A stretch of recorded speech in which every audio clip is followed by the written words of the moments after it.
যাবো ভাবতেছি। লাগছে। তুমি কি খাচ্ছ? কারণ এটা আপনি যদি 10টা ঘরও ঘুরে আসেন তাও এরকম বন্ডিং পাবেন না। হেই, এটা কি? এটা কি? সিলেটি লেবু। আমাদের ইফতার শুরু হয়েছে। জুথিও জয়েন করবে, ভাবছিলাম জুথি আসবে না। আর আমি তো ওই যে আলুর চপের জন্য, তারপর বেগুনি, আমি বেগুনিতে সবসময় একটু লবণ আর একটু মরিচ পাউডার দিয়ে ভিজাই রাখি এইভাবে। বেসনগুলো শেষ, এগুলো হচ্ছে আমার কাজ। আর এটা হচ্ছে হ্যাপির কাজ। হ্যাপিটাতে এনজয় করে আর ও সালাদ করবে। সবাই মিলে ছিলে আসলে কাজ করলে তাড়াতাড়ি হয়ে যায়। ধনিয়া পাতা অবশ্য দিতে হয় না, তাহলে একটু পুড়ে যায়। সুন্দর হয় কালারটা, দেখতে সুন্দর, দেখতে সুন্দর হয়, কিন্তু আমার কাছে লাগে যে পুড়ে যায়, কালো হয়ে যায়। কেমন লাগতেছে প্রথম রোজা? আলহামদুলিল্লাহ অনেক ভালো লাগতেছে। রোজা মনে হইতেছে না। আমি কিন্তু বাসা থেকে হেঁটে আসছি, তারপর টায়ার্ড হয়ে গেল। উরি, ব্যথা পাইছো তুমি? না, এবার রোজাটা বেশি স্পেশাল। আম্মা আছে তো, অনেক ভালো লাগতেছে।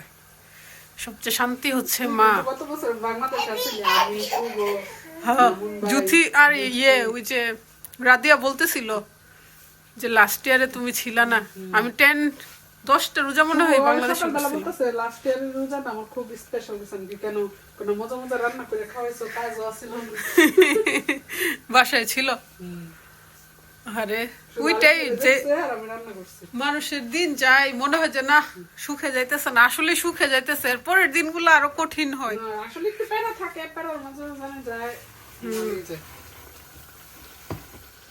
যে আমার হাতের বেগুনি সবাই খুব পছন্দ করে। হাতটাই নিয়ে যাবো ভাবতেছি। হাত নিয়ে গেলে আর বানাবো কিভাবে? আমরা কিন্তু একসাথে ভর্তাও করে নিছি, আলু ভর্তার সাথে আবার ভর্তাটা দেখা ভেন্ডি ভর্তাও করে নিছি। ইফতারের পরে খাইস, পেটে জায়গা থাকবে।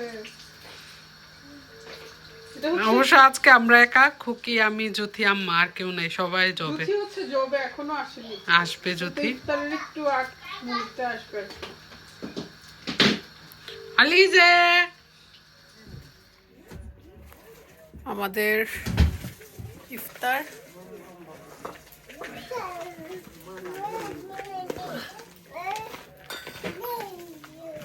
বেশি মানুষ থাকলে আসলে ভালো লাগে না।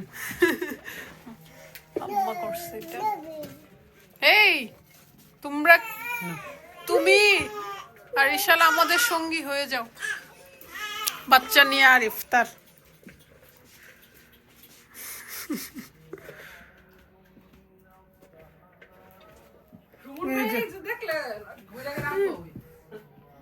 সব খাবার রয়েছে, কিচ্ছু খেতে পারিনি আমরা।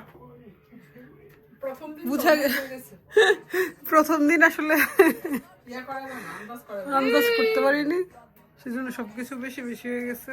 অবশ্য সবাই থাকলে কিন্তু থাকতো না, হয়তো 5-6টা করে থাকতো। তুমি কি খাচ্ছ?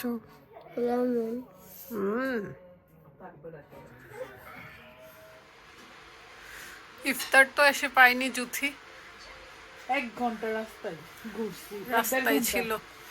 কাছ থেকে কালামুনি চলে আসছে। আম্মা বসেছিল ছোট মেয়ের সাথে ইফতার করবে।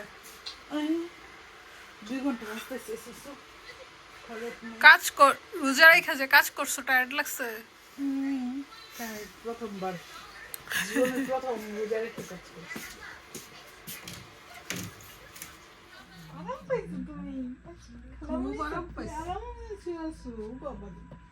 আর আমাকে দেখলে হাসি দে। ইশাল, ইশাল, হ্যালো ইশাল, আলু আলু। আমার বুকুলটা কই? এক আপু কমেন্ট করছে, জুথি হ্যাপি বাসায় শুধু রাতে থাকে, দিনের বেলা এখানে থাকে। আচ্ছা বলো তো এটা কি কথা? দিনের বেলা বাসায় থাকি, রাতে এখানে আসি সন্ধ্যা দিতে, খাওয়ার টাইম হলে। হ্যাঁ, আসলে এটা কোনো কথা না তো আপু। একজনে বলছে, আপু যেটা দেখছে এটাই বলছে। না আপু দেখছে ঠিকই, আপু বলছে ঠিক, বাট এটাই আমি পছন্দ করি আর কি। আমার আম্মা যেহেতু আছে, আমি একা থাকতে পারি না, আম্মা অত পারেই না। না আসলে আম্মা খুব মন খারাপ করে, আর আমারও একা একা ভাল লাগে না। লন্ডনে আসছি তো ওদের জন্য, আর আমার না আসলে আমি তো বারবার ফোন দিতে থাকি হেপিকে। এই যে আল্লু না আসলে তো ভালোই লাগে না। ভালো লাগবে তোমার। অযত্নের ছাপ দেখেন আসো। অযত্নের ছাপ রে, কত কমেন্ট করে একটা বাচ্চা বড় করতে কত যে কষ্ট মা জানে। আরেক আপু বলছে যে বুড়া বুড়া বোনদের বাচ্চা হচ্ছে, তুমি কেন বাচ্চা নিচ্ছ না? এখন কেউ যদি বুড়া হয় তার কি কোনো বাচ্চা হয়? তাহলে আপনি বয়সটা বুঝবেন আগে, যে কত বছর পর্যন্ত মেয়েদের বাচ্চা হয় আর কত বছর পর্যন্ত মেয়েদের বাচ্চা হয় না। আর বুড়া কাকে বলে এগুলো নিয়ে একটু স্টাডি করতে হবে। আপু একটু স্টাডির দরকার আছে আপনার। পড়ালেখার 40 প্লাস হইলে কিন্তু আর বেবি হয় না। 40 প্লাস এর পরে হয় না। আর 40 প্লাস কি বুড়া নাকি? অবশ্যই বুড়া না। আর বাচ্চা আমি পরে নিজেরে যদি বুড়া বানাই রাখেন, বেবি কি আপনার কাছে দিয়ে আসছে? কাজে ফাঁকি দেওয়ার ধান্দা। হ্যাঁ, আর আমি বলছি আপু কার বেবি এটা, আমার কোন বোনের বেবিটা আপনার বাসায় গেছে একটু আমাকে কমেন্ট করে জানেন।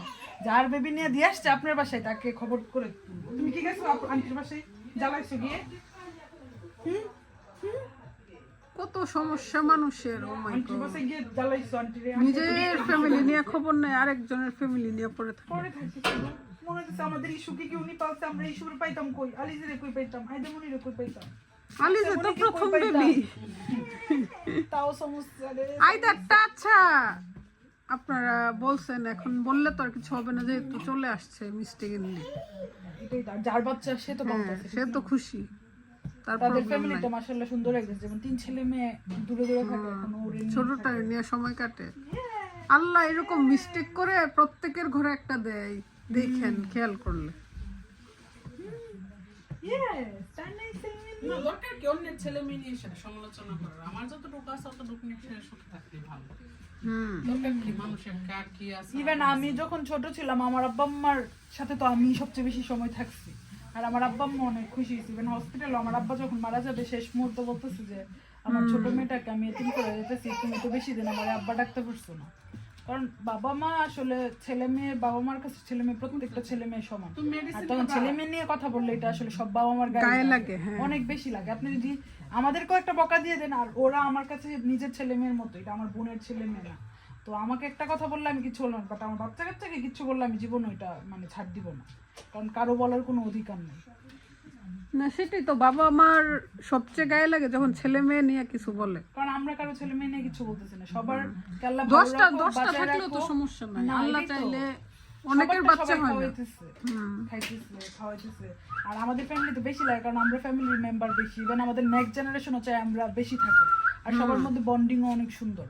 কারণ এটা আপনি যদি 10টা ঘরও ঘুরে আসেন তাও এরকম বন্ডিং পাবেন না, এটা আমি একদম প্রাউডলি বলতে পারবো। ইভেন আমাদের বাচ্চাগুলো এগুলোই শিখতেছে, কারণ ফ্যামিলি শিক্ষা হচ্ছে মানুষের প্রাইমারি সবচেয়ে বড় শিক্ষা।